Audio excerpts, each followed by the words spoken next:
የህዝቡን ጥያቄዎች ለመመለስ ደፋ ቀና በሚልበት ጊዜ ከውጭ ብቻ ሳይሆን ከውስጥ ሌላ ችግር ተፈጠረ። በርካታ ኢትዮጵያውያን የኤርትራ ችግር የኢትዮጵያና የኤርትራ የውስጥ ጉዳይ ብቻ አድርገው ይመለከታሉ። ቢሆንም ጉዳዩ ኤርትራ በቀይ ባህር ካላት ስትራቴጂያዊ አቀማመጥ፣ ከአካባቢው የአረብ ሀገራትና የእስልምና ሃይማኖት መስፋፋት፣ ከሀያላን ዓለም አቀፋዊ ስትራቴጂያዊ ጥቅም ጋር በተያያዘ የምዕራቡና የምስራቁ እጅና ተጽዕኖ የሰፈነበት እጅግ ውስብስብ ጉዳይ ነበር። የንጉሠ ነገሥቱ መንግሥት የአረብ ሀገራት ፍላጎትና የእስልምና መስፋፋት ካሳደረበት ስጋት በተጨማሪ የደጋው የኤርትራ ሕዝብ ውህደቱን ይደግፋል በሚል እምነት ፌዴሬሽኑ እንዲፈርስ አደረገ። ነገር ግን ኤርትራ ነፃ መሆን አለባት ለሚሉ ኃይሎች የአባይን ወንዝ ለመቆጣጠርና ቀይ ባህርን የአረብ ባህር ለማድረግ ለሚሹ የመካከለኛው ምስራቅ ሀገራት የደርጉ ተቃዋሚዎችን በመርዳት ኢትዮጵያን ለማዳከምና ሁኔታውን ለማባባስ በር ከፈተላቸው። የኤርትራ ሁኔታ በጎረቤት ሱዳንና በአካባቢው ሀገራት ድጋፍ እየተባባሰ ሲመጣ የንጉሠ ነገሥቱ መንግሥትም አማጽያኑን ለመደምሰስ ወሰነ። ይሁን እንጂ ይህንኑ ለማስፈጸም መንግሥት መከተል ባለበት ስልት ዙሪያ በኤርትራ የንጉሡ እንደራሴ በልዑል አስራተ ካሳና በጠቅላይ ሚኒስትር አክሊሉ መካከል ከፍተኛ ልዩነትና አለመግባባት ነበር። ልዑሉ የአረቦችና የእስልምና መስፋፋት የሚገታው ከእስራኤል ጋር ወዳጅነት በመመስረት መሆኑን በማመን የእስራኤል ወታደራዊ አሰልጣኞችንና አማካሪዎች አስመጥተው ከየአውራጃው ተወላጆችን በማሰባሰብና በማሰልጠን የኮማንዶ ብርጌድ ሲያቋቁሙ የፖሊስና የደህንነት ክፍሎችም በተመሳሳይ ሁኔታ እንዲሰለጥኑ አደረጉ። የኮማንዶ ክፍሉ የመሬቱን አቀማመጥ፣ የአካባቢውን ባህልና ቋንቋ፣ የወንበዴውን መውጫና መግቢያ ስለሚያውቅ ቀላል መሳሪያ በመታጠቅ በሚያካሄደው አሰሳ ከፍተኛ ውጤት ማግኘት ጀመረ። ልዑሉ በአማጽያኑ ላይ ከፍተኛ ፕሮፓጋንዳና ስነ ልቦናዊ ጦርነት ከማካሄድ አልፎ ይፋ ያልሆነ ግንኙነት በመፍጠር እንደዚሁም ኤርትራውያንን በከፍተኛ ኃላፊነት ቦታ በመመደብ በወሰዱት እርምጃ በርካታ ወንበዴዎች እጃቸውን ለመንግስት መስጠት በመጀመራቸው እቅዳቸው እየተሳካ ነበር። ይህ የልዑሉ አካሄድና አሰራር ግን የኤርትራ ችግር በወታደራዊ ኃይል ብቻ መፈታት አለበት ብለው በሚያምኑ ጠቅላይ ሚኒስትር አክሊሉ ሀብተወልድና የጦር አዛዦች ዘንድ ተቀባይነት አልነበረውም። ፌዴሬሽኑ እንዳይፈርስ ሲከላከሉ የነበሩት አክሊሉ ከፈረሰ በኋላ ግን ከአስራተ ካሳ ጋር በነበራቸው የስልጣን ሽኩቻ የኃይል እርምጃ መወሰዱን ደገፉ። እነዚህ አክራሪዎች አመቺ ሁኔታ ሲጠብቁ ወንበዴዎቹ በከፍተኛ ደረጃ በመንቀሳቀስ ባለስልጣኖችንና ዳኞችን መግደል በመጀመራቸው ጠቅላይ ሚኒስትሩ አጋጣሚውን በመጠቀም ንጉሱን በማስፈቀድ እንደራሴው ሳያውቁ ከማዕከል ይታዘዝ የነበረውን የሁለተኛ ክፍለ ጦር ተንቀሳቅሶ ወንበዴዎቹን እንዲደመስስ ትዕዛዝ ሰጡ። ጦሩ በማዕከላዊ ቆላ ባካሄደው አሰሳ መንደሮች ተቃጠሉ፣ በቦምብ ተደበደቡ። በርካታ ንጹሐን ዜጎች ያለ ርኅራኄ ተረሸኑ። በሺዎችም ወደ ሱዳን ተሰደዱ። የእስራኤል ወታደራዊ አማካሪዎችና አሰልጣኞች በኤርትራ መኖራቸው አረቦችን ያስቆጣል በሚል ሰበብም በጠቅላይ ሚኒስትር አክሊሉ ግፊት ከኢትዮጵያ እንዲወጡ ተደረገ። የልዑሉ ፕሮጀክት ተቋርጦ የጸጥታ ማስከበሩ ሥራ ሙሉ በሙሉ በጦሩ እጅ ወደቀ። ጦሩ በሚወስዳቸው የጭካኔ እርምጃዎችም በጦሩና በህብረተሰቡ መካከል መቃቃር በመፈጠሩ በርካታ ወጣቶች ወንበዴዎችን ተቀላቀሉ። በአጭሩ ሁኔታው ከድጡ ወደ ማጡ ሆነ። እነ ኢሳያስም በተጠና ደፈጣ የሁለተኛ ክፍለ ጦር አዛዥ የነበሩትን ጀነራል ተሾመ እርገቱን ከረን መንገድ ላይ ገደሏቸው። የሁለተኛ ክፍለ ጦር ምክትል አዛዥ የነበሩት ጀነራል ይልማ አለሙን አስመራ ከተማ ገብተው ተኩስ ከፍተው አቆሰሏቸው። የእነዚህ ሰዎች መገደልና መቁሰል ልዑሉ ከወንበዴዎች ጋር በነበራቸው ግንኙነት መረጃ እየሰጧቸው የሚል ሐሜታ በሰራዊቱ ውስጥ በሰፊው መናፈስ ጀመረ። ሁኔታው ተባብሶ በክፍለ ሀገሩ የአስቸኳይ ጊዜ አዋጅ ታወጀ። ልዑል አስራተ ካሳ ተነስተውም በምትካቸው የምድር ጦር አዛዥ የነበሩት ጀነራል አበበ ኃይለማርያም በእንደራሴነት ተሾሙ።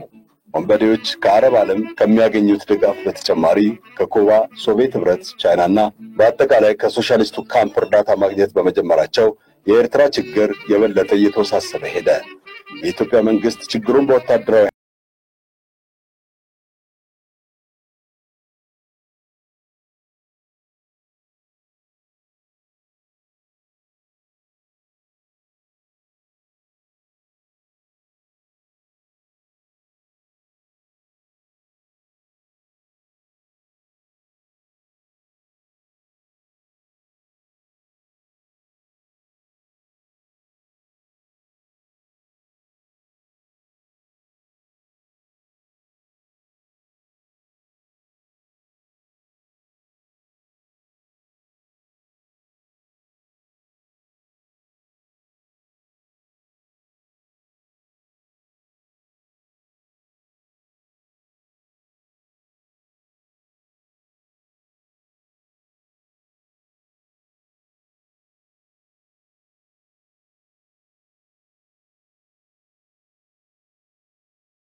ስልጣን በመያዙ ጀነራል አማንም የደርጉ ሊቀመንበርና የሚኒስትሮች ሰብሳቢ ሆኑ። የኤርትራን ችግር በሰላማዊ መንገድ ለመፍታት ጀምረውት የነበረውን በመቀጠል ብርጋዴር ጀነራል ጎይቶም ገብረዝጊን የኤርትራ ፖሊስ አዛዥ አድርገው አሾሙ። በዚህ መካከል ግን በኤርትራ የሚገኙት ሁለቱ የወንበዴ ቡድኖች አስመራ አጠገብ በሚገኘው ወኪዝ አገር በተባለ ቦታ እርስ በርስ ውጊያ ከፍተው ከሁለቱም በኩል ብዙ ሰው አለቀ። በአማን በኩል ወንበዴዎችን እንዲያነጋግሩ ተልከው የነበሩ ሽማግሌዎች የተላኩበትን የሽምግልና ተልእኮ ወደ ጎን በመተው ወንበዴዎቹን አስታርቀው ተመለሱ። የተፈጠረውን ሁኔታ በመጠቀም ወንበዴውን ለመውጋት ይችሉ ዘንድ ተጨማሪ ጦር እንዲላክላቸው በመወትወት ላይ የነበሩት የሁለተኛ ክፍለ ጦር አዛዥ ጀነራል ተፈሪ በንቲና ሌሎችም ይህንኑ በመነፈጋቸው በእጅጉ ተበሳጩ። በመስከረም መጨረሻ ጀነራል አማን ወደ ኤርትራ ተመልሰው በመሄድ ህዝቡን አስመራ ሳባ ስቴዲየም ሰብስበው ኤርትራውያን የተሰጣቸውን ዕድል በሚገባ እንዲያጤኑ ታሳሰቡ። ወደ አዲስ አበባም እንደተመለሱ በማስታወቂያ ሚኒስትሩ በልጅ ሚካኤል እምሮ የሚመራ ቡድን ወደ አረብ ሀገራት ላኩ። ባለ 19 ነጥብ የመፍትሄ ሐሳብም ለሚኒስትሮች ምክር ቤት ለማቅረብ አጀንዳ ያዙ። ሻለቃ መንግስቱ በጀነራሉ ጽሕፈት ቤት ከነበረ አንድ ባለስልጣን በደረሳቸው ጥቆማ መሰረት ሻለቃ አጥናፉ ሻለቃ ብርሃኑንና ሻምበል ሞገስን አስከትለው በስብሰባው ወቅት ምክር ቤት ተገኙ። ስለ ኤርትራ ጉዳይ የሚቀርበው አጀንዳም ደርግ በቅድሚያ ያልተወያየበት ስለሆነ ውይይቱ እንዳይቀጥል ሻለቃ መንግስቱ ትዕዛዝ መሰል ሐሳብ ሰጥቶ ጀነራሉ ምክር ቤቱ ከተወያየበት በኋላ ለደርግ የሚቀርብ መሆኑን ቢያስረዱም ሐሳቡ ተቀባይነት አጥቶ አጀንዳው እንዲሰረዝ ተደረገ።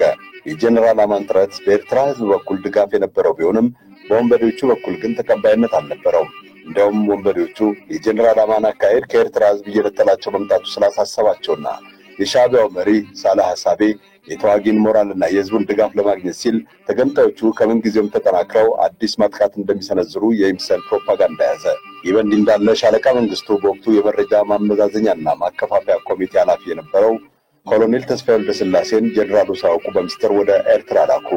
ተስፋዬ ከኤርትራ እንደተመለሰም ህዳር 6 1967 ከሰዓት በኋላ ሻለቃ መንግስቱ አስቸኳይ የደርግ ጠቅላላ ስብሰባ ጠሩ።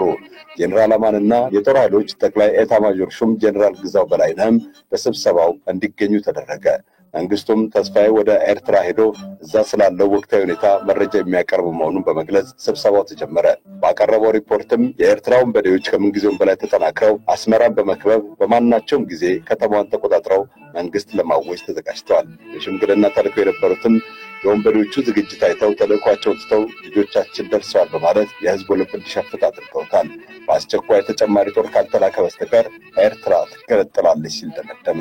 ጀነራል አማን በመጀመሪያ ደረጃ ኮሎኔል ተስፋዬ ወደ ኤርትራ መላኩን የሚያውቁት ነገር አልነበረም። ስብሰባውን በድንገት የተጠራ መሆኑ ግልጽ ነበር።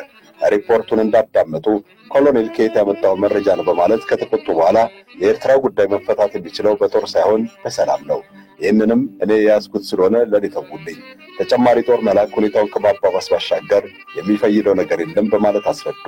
ሻለቃ መንግስቱ ግን ከአሁን በፊት ጦሩ ከሰፈር እንዳይወጣ ታዘዘ፣ አሁን ደግሞ ጦሩና ከተማዋ ተከበው ወንበዴዎች መንግስት ለማወጅ ተዘጋጅተዋል እየተባለ ጦር አንልክም የሚለው ወንበዴው ፍላጎቱን እንዲያሟላ የሚያደርግ ነው በማለት ገለጹ።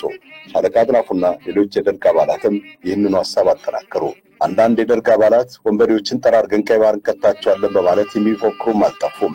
ውይይቱ በጣም እየተካረረ ሄዶ በመጨረሻ በድምፅ ብልጫ እንዲወሰን ሲደረግ ከ3 የደርግ አባላት ተቃውሞ በስተቀር ጦር እንዲላክ በድምፅ ብልጫ ተወሰነ። ጀነራል አማንም ጦር ይላክ ካላችሁ ጅጅጋ የሚገኘው ሜካናይዝድ ብርጌድ እንዲሄድ የሚል ሐሳብ አቀረቡ። የኤርትራ መሬት ለታንክና ብረት ለበስ በአጠቃላይ ለሜካናይዝድ እንቅስቃሴ አመች አይደለም፣ ውጊያው ከወንበዴዎች ጋር ስለሆነና መሄድ ያለበት የእግረኛ ጦር ነው በሚል ሐሳባቸው ተቃውሞ ገጠመው። ጅጅጋ የነበረው ሜካናይዝድ ብርጌድ በኢትዮጵያ ብቸኛው ሲሆን የሶማሊያን ጥቃት በዋናነት ለመከላከል የተቀመጠ ነበር። ጠቅላይ ኤታማዦር ሹሙ ሜጀር ጀነራል ግዛው በላይነህም እግረኛ መሄድ አለበት የሚል ሐሳብ ደገፉ። በዚህን ጊዜ አማን ፊታቸው ተለዋውጠው እኔ እኮ የ20 ዓመት ጀነራል ነኝ በማለት የተቃውሞ አስተያየታቸውን ሰነዘሩ። ውሳኔው የእግረኛ ጦር እንዲል በሚለው ስለጸና የክብር ዘበኛ 3ኛ ብርጌድ እንዲሄድ ተወሰነ። ጀነራል አማንም በውሳኔው ተከፍተው ግን ስብሰባውን ጨርሰው ቢወጡም የደርግ አባላት በእሳቸው ላይ ጥርጣሬ እንዳላቸው ሳይገባቸው ውሳኔውንም እንደ ሽንፈት ሳይቆጥሩት አልቀረም። ከዚህ ውሳኔ በፊት ስለ ኤርትራ ጉዳይ ለሚኒስትሮች ምክር ቤት ያቀረቡት አጀንዳ ውሳኔ እንዳያገኝ መሰረዙ ሳያንስ የአሁኑ ሁኔታ በመደገሙ ተከፍቷል። በእንቅርት ላይ ጆሮ ደግፍ እንዲሉ የደርጉ ተቀዳሚ ምክትል ሊቀመንበር ሻለቃ መንግስቱ ኃይለማርያም ዋናው ሊቀመንበርና የሀገር መከላከያ ሚኒስትሩ ጀነራል አማን ሳውቆ ከህዳር 4 እስከ 6 ለመጀመሪያ ጊዜ በአዲስ አበባና አካባቢዋ ለሚገኙ የጦር ክፍሎች የፖሊስ ሰራዊትና ብሔራዊ ጦር በየጦር ሰፈሩ እየተገኙ ንግግር ማድረጋቸውን የሚገልጽ መግለጫ በብዙሃን መገናኛ ተላለፈ። ሻለቃ መንግስቱ በሰራዊቱ ውስጥ ተቀባይነት እንዲያገኙም የሚከተለው መግለጫ ተላልፎ ነበር።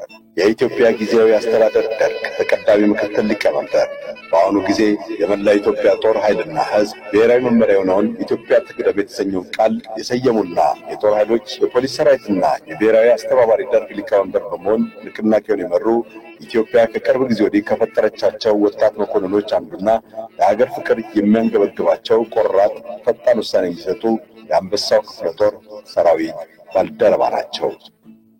ሻለቃ መንግስቱ ወቅትና ጊዜ ጠብቀው ለሚያዩትና ለሚጨብጡት ስልጣን ከወዲሁ ከጦሩ ጋር በመተዋወቅ ተቀባይነት ለማግኘት ተግተው ይሰሩ እንደነበር ግልጽ ነው።